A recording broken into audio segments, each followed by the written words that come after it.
Gerald was not a man who talked much. He had run his small repair shop for over 20 years on the same corner of the same quiet street, and in those 20 years he had learned one thing above everything else.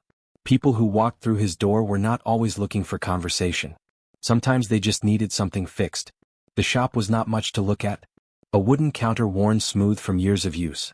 Shelves stacked with spools of thread in every color, rolls of leather, spare buckles, and small tools lined up in a row. A tall lamp in the corner that buzzed softly when the weather turned wet. The smell of old leather and machine oil had soaked into the walls so deeply that Gerald barely noticed it anymore. His regular customers said the smell hit them the moment they stepped inside. He always smiled at that and said nothing. He opened every morning at 7. He closed every evening at 6. He ate his lunch at the counter and read the same kind of thin paperback novels he had been reading since he was 30. He was not unhappy. He was simply a man who had found his place in the world and stayed in it. The Dragon Child came on a Tuesday morning in early autumn. Gerald heard the door open and looked up from a boot he was resoling. She was small, smaller than he expected for a school-age dragon child.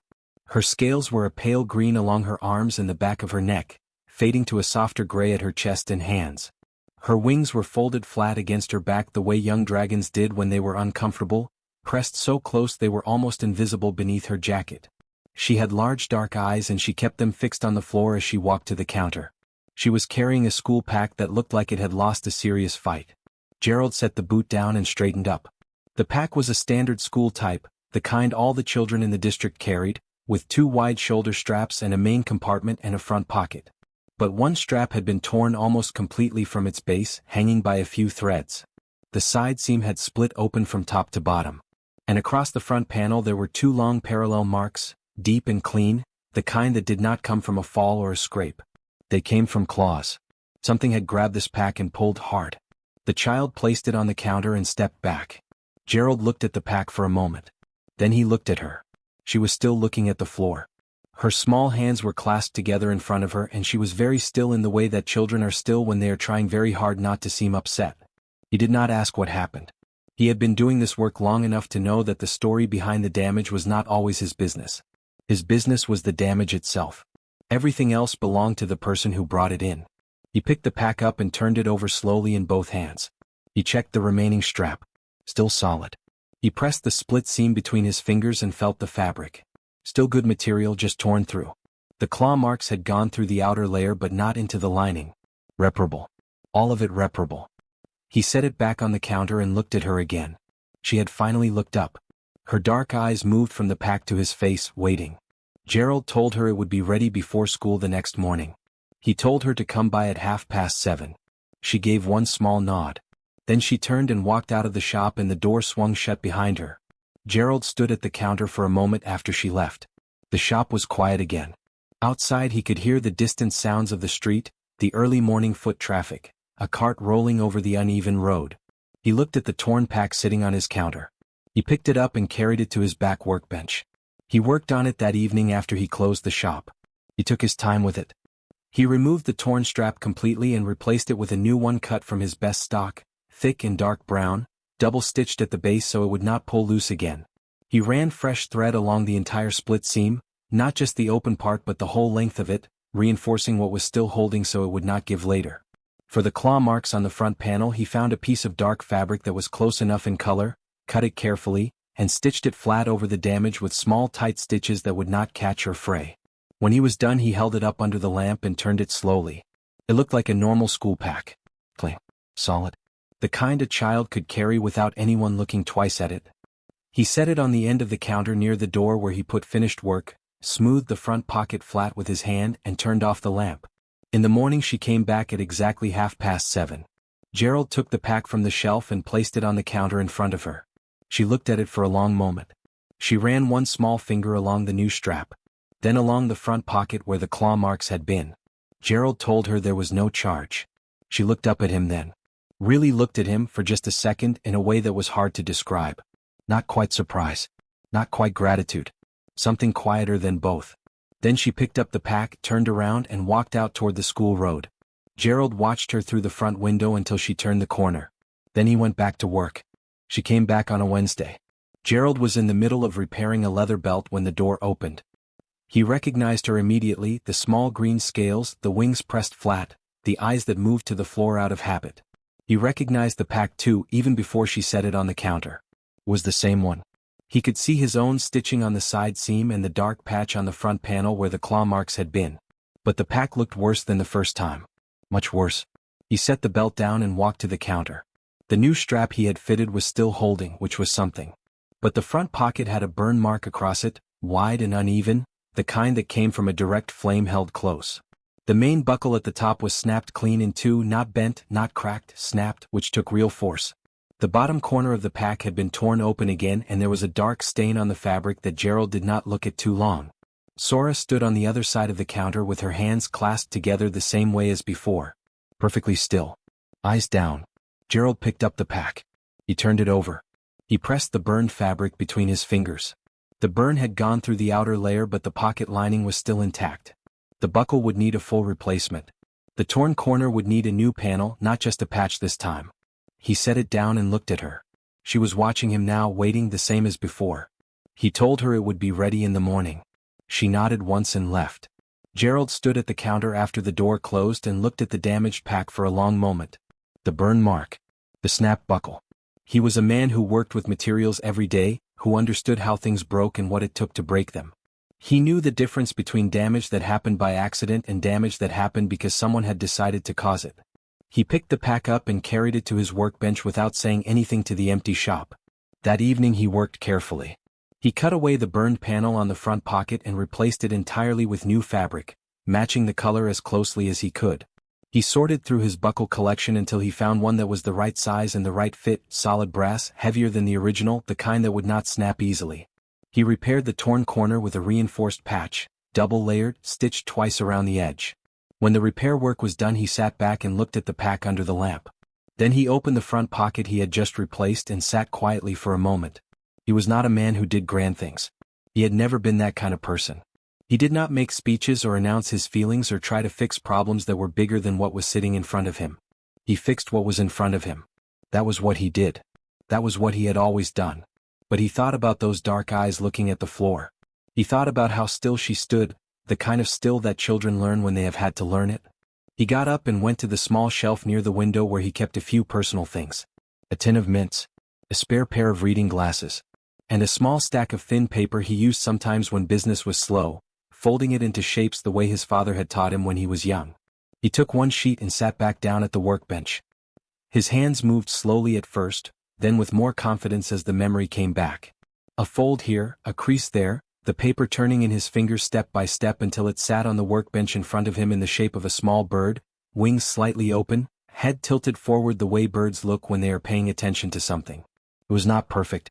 His fingers were thicker than they used to be and the folds were not as clean as they once were. But it was clearly a bird. He looked at it for a moment. Then he placed it inside the front pocket of the repaired pack, tucked it into the corner so it would not be crushed, and smoothed the pocket flat. He did not plan to mention it. He did not want her to feel that she owed him a reaction to it. He just wanted something to be in there that was not damage. She came the next morning at 7:30, exactly as before.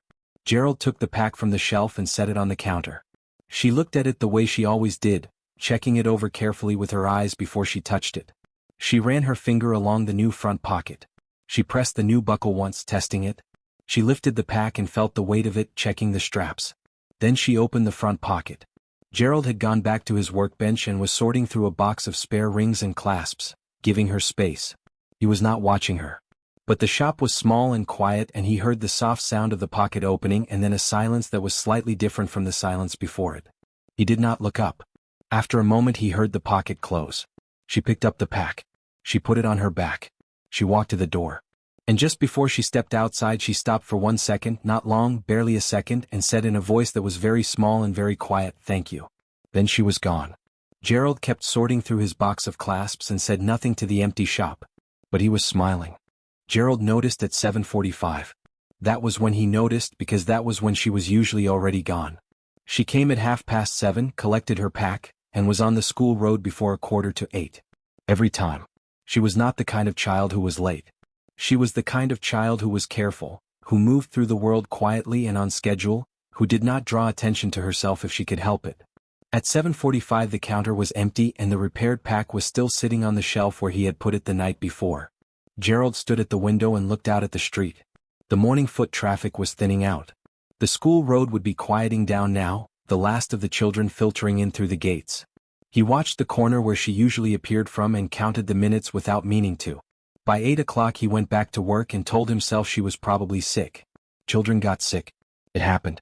By 9 he had resoled one boot and started on a second and had not thought about anything else, which was not entirely true but was what he told himself. By 10 he put the boot down. He stood at the counter and looked at the pack on the shelf. Then he looked at the door. Then he looked at the pack again. He told himself it was not his business. He was a repairman. She was a customer. A small one, a quiet one who said very little and had dark hollow eyes and came in every week with damage that did not come from accidents. But still, a customer. He picked up his work again. By noon he had not eaten his lunch. It was sitting on the corner of the counter wrapped in brown paper and he had not touched it. At 12:30 he stood up, took his jacket from the hook behind the door, and picked up the small canvas kit he kept for field work, for repairs that happened away from the shop. He locked the front door. He turned the sign to closed. He stood on the step for a moment looking up the street. Then he started walking the school road. He had seen her take this road every morning. He had watched her from the window until she turned the first corner, always the same corner, always the same pace. He followed it now, walking at his own pace, his old knees doing what they always did on uneven ground. The street was quiet in the middle of the day. A few people here and there. A cart outside a grocery. 2 older dragons sitting on a bench in the thin autumn sun. He walked further than he expected to. The school road wound through the nicer part of the district and then curved back around through an older section where some of the buildings were empty and the walls were crumbling at the tops. It was not a dangerous area exactly, but it was the kind of area that felt forgotten. The kind of area where things could happen without anyone particularly noticing. He found her behind a low broken wall at the edge of an empty lot. She was sitting on the ground with her back against the wall and her knees pulled up to her chest. The school pack was on the ground beside her and it was in a state that stopped Gerald where he stood for just a moment before he kept walking toward her. It was worse than anything she had brought to the shop. The main strap was gone entirely. The front pocket was open and half torn away. The body of the pack had been squeezed and twisted so hard that the frame inside had bent and the fabric had split along 3 separate seams. There were fresh burn marks, more than one, scattered across the back panel. The brass buckle he had fitted just last week was gone. He did not see it anywhere on the ground. And Sora herself. Her jacket was torn at the shoulder.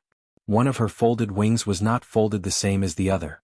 It was held at a slightly wrong angle and along the thin membrane near the base there was a tear, small but real, the edges dark and raw. She was not crying. She was sitting completely still with her chin resting on her knees and her eyes open and looking at nothing. That was what stopped him more than the pack or the torn wing. The eyes. He had seen her eyes go to the floor. He had seen them look up carefully, he had seen them show that quiet thing that was not quite gratitude. But he had not seen them look like this. Like something had gone out behind them. Like she had used up the last of something and there was nothing left to replace it with. Gerald walked to the wall and sat down beside her on the ground. His knees made their usual complaint. The ground was cold and uneven.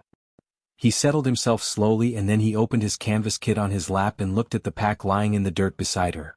He did not ask what happened. He did not say anything at all. He picked up the pack and set it across his knee and found his heaviest thread and his best needle and he began to work. Right there on the ground in the empty lot with the thin autumn light coming down and the distant sounds of the district carrying on without them. He worked the way he always worked, carefully, steadily, without rushing. After a few minutes he felt something change beside him.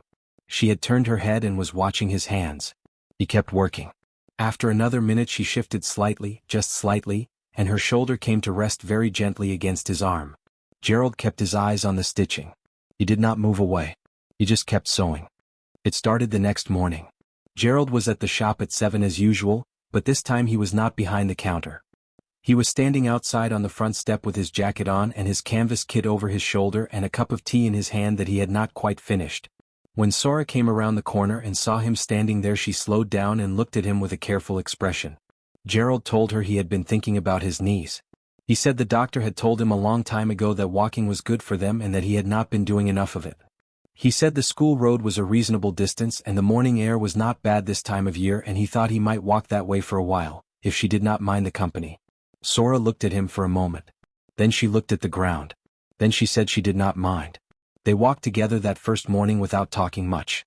Gerald set a slow pace and Sora matched it, her pack on her back, her wings folded neatly, her eyes moving along the street ahead of them. Gerald drank the last of his tea from the cup he had carried out and then held the empty cup in his hand because he had forgotten to leave it inside. Sora noticed the cup after a while and looked at it and then looked at him and almost smiled. Almost. It was enough. They walked the school road without going through the older section. Gerald steered them naturally along a different way, a slightly longer way without making anything of it. Sora noticed but said nothing. They reached the school gate and Gerald told her he would be there at the end of the day since he was closing the shop an hour early for the rest of the week anyway on account of a slow season. This was not entirely true but it was not entirely untrue either. She looked at him again with that careful expression. Then she went through the gate. The bullying stopped by the end of the first week. Gerald did not see it happen and Sora did not describe it in detail. But he noticed that her pack came home clean on Friday. No burns. No torn seams. No missing buckles. Just a normal school pack with normal wear on it, the kind that came from books and lunch boxes and being set on the floor too many times. He noticed and said nothing and simply hung it on the shelf and told her it did not need any work today. She looked at it on the shelf for a moment. Then she looked at Gerald. Something in her face had shifted. Not all at once. Not dramatically. But something that had been pressed down very flat inside her had begun, very slowly, to come back up. They walked every day after that. And she began to talk. It started small. Comments about things they passed on the road. A cat on a wall. A broken cart someone had left at the corner. A shop with a strange sign that neither of them could quite read. Gerald responded to each thing she said without making too much of it, the way you feed something small and shy, carefully, without sudden movements so it does not startle and go quiet again.